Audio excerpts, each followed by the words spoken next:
explain the results that he was seeing. But what would the international scientific community make of these findings? So what conclusion can we draw from all of this? Well, there is no doubt that the work of Ray Rogers, which, by the way, isn't just published in a TV documentary or a website or a magazine or some commercial book, Ray Rogers submitted his research on this anomalous sample to one of the finest chemistry journals in all of the world, a journal named Thermochemica Acta. And they spent 7 months reviewing his work, making him make changes, going back and making him redo certain parts of his experimentation, furthering his documentation of what he'd found, and after 7 months, his paper was published in January of 2005.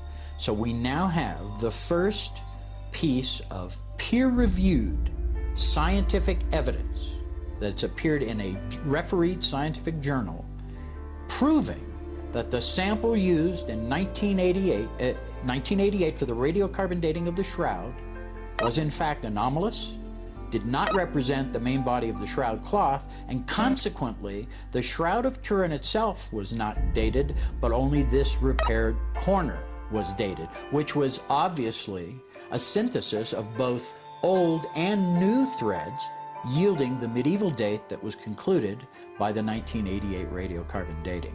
So that test, if we just look purely at the science, forget about all the other commercial aspects and the bloggers and the pundits, looking solely at the science, this is the first conclusive evidence in the refereed science that indicates the Shroud of Turin itself was not dated, but a repair was. Now, there are many people who disagree with this, and they'll continue to disagree, and my answer to that is simply this: that if somebody finds something wrong in what Ray did, Ray Rogers himself would have been the first to say, publish it, get it into the literature, and I'll change my mind, as he had done on more than one occasion in the world of the Shroud.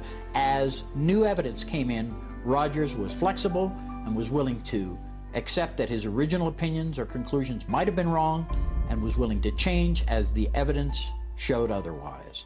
That's what I call real science. I've been privileged to be a part of that, and that's why I firmly believe that the radiocarbon dating of the Shroud of Turin in 1988 did not in fact date the actual Shroud, but dated this repaired corner.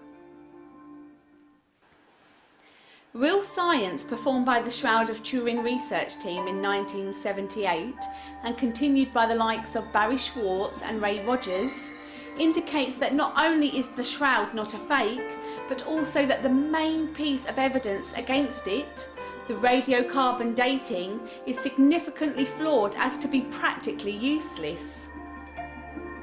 As Barry says, the scientists found that the Shroud was not a medieval painting, not a forgery, a hoax, a photograph, rubbing, etching, dust painting, or any of the other possibilities suggested by the doubters. Yet there were still doubters. If only we had some other piece of evidence to corroborate the story of the Shroud. What many people don't realise is that we do. Fiercely protected behind lock and key at the Cathedral of San Salvador in Oviedo, Spain, sits a great wooden ark. The metal front, fashioned in distinctly Roman style, shows the image of a man on what appears to be a throne, surrounded by 12 other figures. Legend has it that this chest was kept secretly in a cave near a monastery in Jerusalem until the 7th century.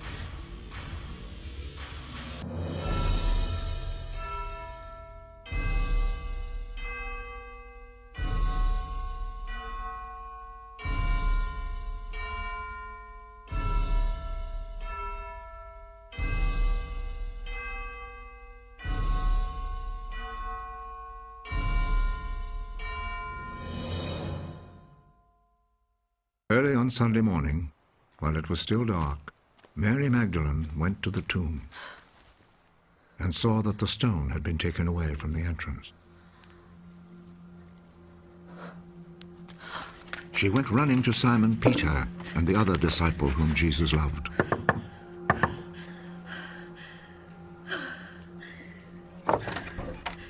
They have taken the Lord from the tomb, and we don't know where they have put him. Then Peter and the other disciple went to the tomb. The two of them were running, but the other disciple ran faster than Peter and reached the tomb first. He bent over and saw the linen cloths, but he did not go in. Behind him came Simon Peter, and he went straight into the tomb.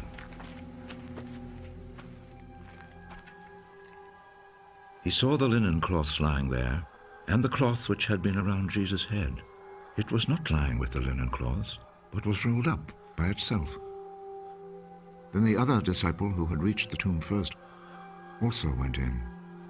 He saw and believed. When Persian invaders forced the monks to flee, taking the ark with them to Spain. They risked their lives to keep the box safe because of what it contains. Inside the Roman ark at the cathedral in Oviedo is a piece of cloth known as the Cidarium of Oviedo. Cidarium means shroud. It is said to be the cloth that was wrapped around Jesus' head when he was buried, as described in the Gospel of John.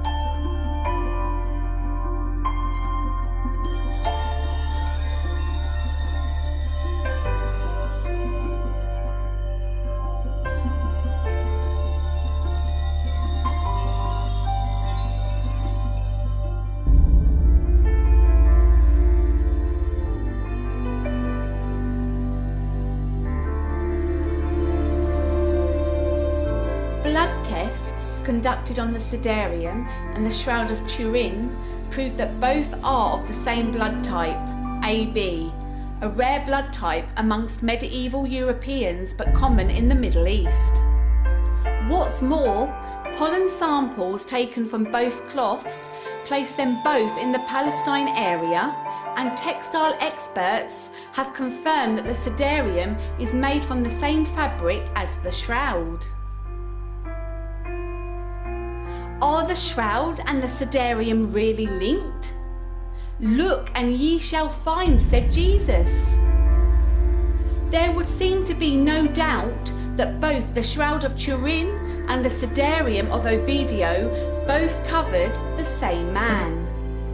A man of Middle Eastern origin who was scourged and whipped, nailed to a cross, crowned with thorns, and pierced with a spear.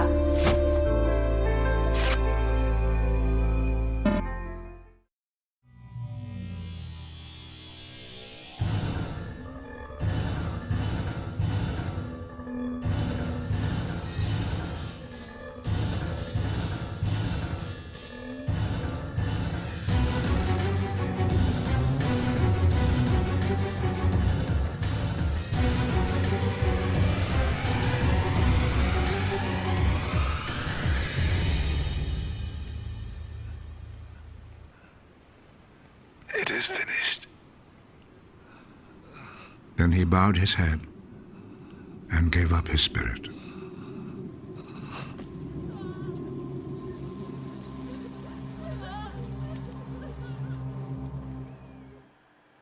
So the scientists found that the Shroud of Turin was not a fake, not a hoax, not a painting or a photograph, or any of the other things that the doubters claimed. And Ray Rogers found that the radiocarbon dating, the only scientific test to cast real doubts on the authenticity of the shroud, was fatally flawed. The blood stains on both the shroud and the Cidarium matched the description of the events in the Gospels. Now, having seen everything we have seen, let us consider again our friend Thomas. One of the 12 disciples, Thomas, called the twin, was not with them when Jesus came. So the other disciples told him, "We have seen the Lord." Unless I see the scars of the nails in his hands, and put my finger on those scars, and my hand in his side, I will not believe.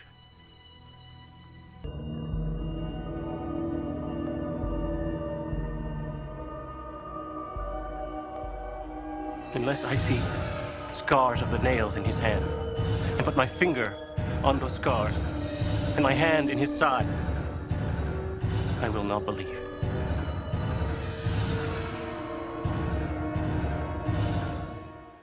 Surely the modern-day doubting Thomases would have to agree that they have now seen solid evidence of these things. Yet many of them will still not believe. And somehow we know that many of them never will. Why not? Will the Gospels have something to say on the matter? That's how the judgment works. The light has come into the world, but people love the darkness rather than the light, because their deeds are evil. Those who do evil things hate the light and will not come to the light, because they do not want their evil deed to be shown up. But those who do what is true come to the light, in order that the light may show that what they did was in obedience to God. Some people will never accept the truth because they are afraid. Maybe there is nothing we can do about that except to plead with them to keep their eyes open, for when their eyes are open they may truly see, and the truth may come to them. Which leads us to one final incredible piece of the scientific puzzle. The VP8 image analyzer is a computer that scientists use to take topographical maps of the moon and other things. It analyses light and dark areas of an image to determine the three-dimensional qualities of the object in the image. So, for example, it can tell us how deep the craters are on the moon. The VP8 analyzer needs photographs to be taken in a particular way in order to be accurate. A normal photograph fed into the machine will just display a jumbled mess of light and dark patches, because the light and dark areas of a regular photograph have little to do with how far away the subject is. Well, just out of curiosity, a group of scientists at the Los Alamos National Laboratories fed a photograph of the Shroud through a VP8 image analyzer. This is what they saw. The topographical image of the Shroud created by the VP8 computer shows very clearly the image of a man in 3 dimensions.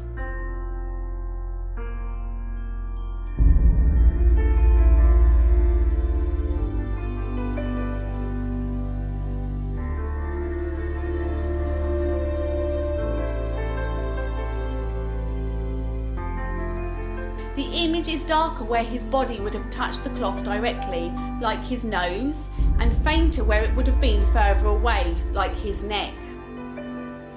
In fact, the VP8 map of the Shroud shows the image of the man more clearly than ever before, and in doing so proves once and for all that the Shroud of Turin can not possibly have been made using photographic methods.